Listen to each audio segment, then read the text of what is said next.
Nah, kemarin saya ngaji langsung, ngajinya cuma bertiga. Saya dengan Syekh Zakaria Al-Makki, khalifahnya Syekh Yasin Al-Fadani, dengan Syekh Marwazi, ngebahas masalah ginian. Dulu Nabi itu kan berhadapan dengan orang musyrik yang nyembah patung. Ibu tahu patungnya ada berapa?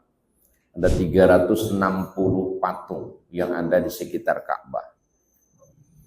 Keyakinan ini udah mendarah daging, sehingga mereka itu kan menolak ajaran Nabi Muhammad karena merasa bertuhan, sudah yakin dengan patung, susah diajak beriman.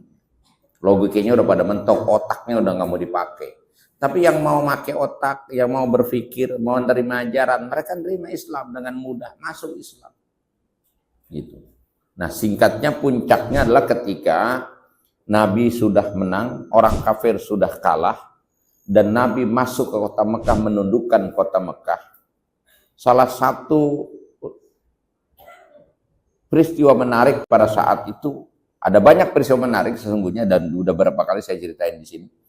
Salah satunya adalah ketika proses hadmul asnam haulal Ka'bah, menghancurkan patung yang ada di sekitar Ka'bah, jumlahnya 360. Caranya bagaimana Nabi menghancurkan patung itu? Apakah ada riwayat Nabi nyuruh para sahabatnya, tolong rubuhin itu patung-patung itu?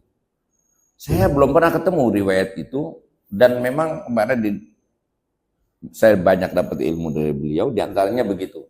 Itu patung ternyata Nabi tidak suruh sahabat-sahabatnya menghancurkan patung. Dan bagaimana juga makan waktu berapa lama coba? Ngerubuhin satu patung besar aja butuh waktu lama kan? Ini 360 patung. Menghancurkan patung. Dan kalau dihancurin rame-rame, itu kira-kira mantan-mantan penyembahnya itu sakit hati nggak tuh? Dendam nggak Tuhannya dihancurin? Nah, itu kan akan memunculkan rasa sakit hati. Lalu bagaimana mereka bisa menerima Islam kalau hatinya sakit sama orang Islam? Gitu. Itu orang-orang ngintip dari Jabal Abi Qubais apa yang terjadi di depan Ka'bah itu. Saya tanya, "Madza fa'alar Rasul bihadmil Ka'bah?" Nah, dia beliau menceritakan begitu. Jadi Nabi mengambil tongkatnya, Nabi berjalan, lalu Nabi dengan tongkatnya itu nggak dirubuhin, dikemplangin, nggak cuma ditunjuk doang pakai tongkatnya Nabi itu, sambil mengucap wa qul ja'al haqqu wa zahaqal batil innal batila kana zahuqa.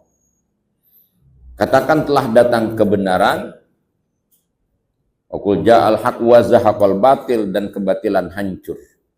Innal batila kana zahuqa, karena kebatilan pasti hancur. Itu berhala-berhala itu roboh, itu ditunjuk itu langsung roboh satu-satu, diputeri. Persoalannya begitu patung itu roboh, itu kan berarti kalau bangunan rumah roboh ada bekasnya, sirtuhnya dikemanain gitu. Itu patung itu beliau katakan, kan beliau orang Mekah memang, beliau katakan, antum tahu nggak, kata dia, itu batu di Mekah kan tahu sendiri, batunya kan hitam bu, batunya bukan batu di sini.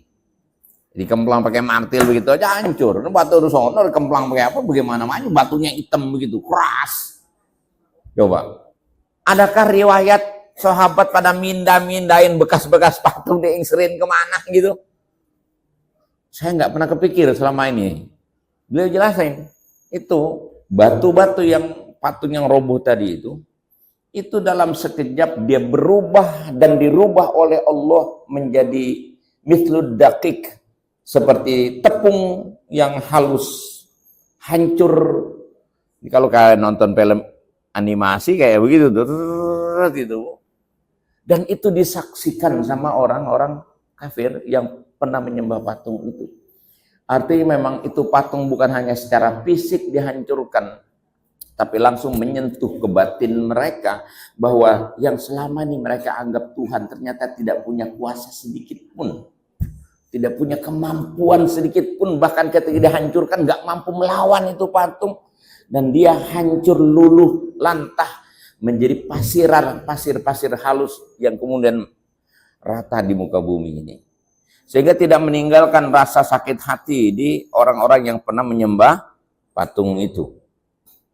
Nah, beliau kasih penjelasan lagi lebih jauh dari itu adalah penghancuran patung itu isyarat dari Nabi buat kita semua bahwa kita memang kalau sudah ngaku muslim, sejatinya harus mau dan berani menghancurkan patung-patung yang bersemayam dalam diri kita. Nah itu Pak, itu yang berat itu.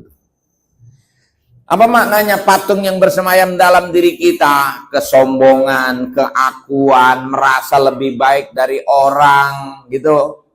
Itu patung yang masih bersemayam dalam setiap diri kita. Lebih mementingkan kepentingan dunia, lebih mementingkan kepentingan diri sendiri, lebih mencari kenyamanan diri. Gak peduli dengan ini perbuatan yang kita disenangi atau tidak oleh Allah, kita gak peduli, yang penting saya senang. Berarti kan masih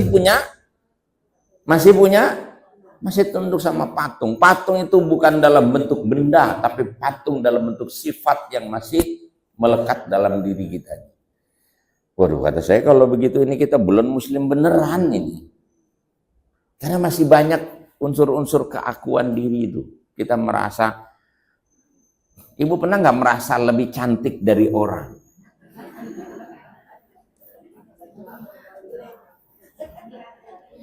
Kudu pede memang Bu. Kudu pede bahwa ibu cantik, minimal gua cantik ke depan laki gua gitu ya. Nah, tapi jangan merasa cantik sehingga merasa paling berhak dicintai semua orang. Enggak. Jangan merasa itu. Kalau Anda pinter lalu kita merasa, nah ini gini, lembagaan begini kan Ustadz kena tuh, Kiai kena. Kan kita sering merasa bahwa kita lebih pinter dari orang lain. Saya penceramah, ada nggak perasaan bahwa ceramah saya lebih bagus daripada ceramah teman saya? Bisa nggak begitu? Berarti masih ada keakuan dalam diri saya. Dan saya berbuat demi kepentingan saya, tidak mementingkan orang lain. Merasa diri kita penting, orang lain nggak penting. Kita merasa dibutuhin orang, lalu kita merasa orang butuh sama gua bukan nggak butuh sama dia. Sombong itu namanya. Itu berarti masih ada patung di dalam diri saya. Masya Allah. Ya memang patungnya sekarang bukan patung dalam bentuk, nggak ada lah hari ini orang Islam mau suruh nyembah patung begitu. Tapi nyembah dunia ada nggak orang hari ini? Ada. Nyembah jabatan, nyembah atasan, dia mah sama atasannya taat banget dia. Demi mempertahankan kepentingan dunianya. Tapi sama Tuhan taatnya kadang-kadang. Gitu. Berarti kan masih ada patung dalam diri kita ini. Masih ada Tuhan selain Allah. Ya itu yang harus kita buang, harus kita runtuhkan. Gitu. Jadi kalau kita sudah menyatakan la ilaha illallah, sesungguhnya tiada Tuhan kecuali Allah, tidak ada yang berhak dituhankan kecuali Allah, tidak ada yang memberikan hidup ini kecuali Allah, tidak ada yang memberikan rezeki kecuali Allah. Semua begitu. Tidak ada yang berkehendak kecuali semua. Tidak ada yang menghidupkan kecuali Allah, tidak ada yang bisa mematikan kecuali Allah. Tidak ada yang mendatangkan manfaat kecuali Allah, tidak ada yang bisa menolak mudarat kecuali Allah. Itu harus lengkap itu, bukan cuma tiada Tuhan selain Allah, enggak. Kemarin cuma waktu masuk Islam memang begitu, tiada Tuhan kecuali, sampai situ udah cukup. Muhammadur Rasulullah, cukup udah. Tapi berikutnya kayak kita sekarang udah bukan lagi tiada Tuhan kecuali Allah dan Rasulullah, bukan, bagaimana kita hidup dengan ajaran Rasul yang benar-benar menuhankan Allah begitu dan hanya yakin sama Allah. Wa huwa ala kulli syai'in qadir. Allah Maha Kuasa. Udah minta hidayah aja. Allah menawwir qulubana binuri hidayatika kama nawwartal arda binuri syamsika abadan abada. Sadaqallahul azim.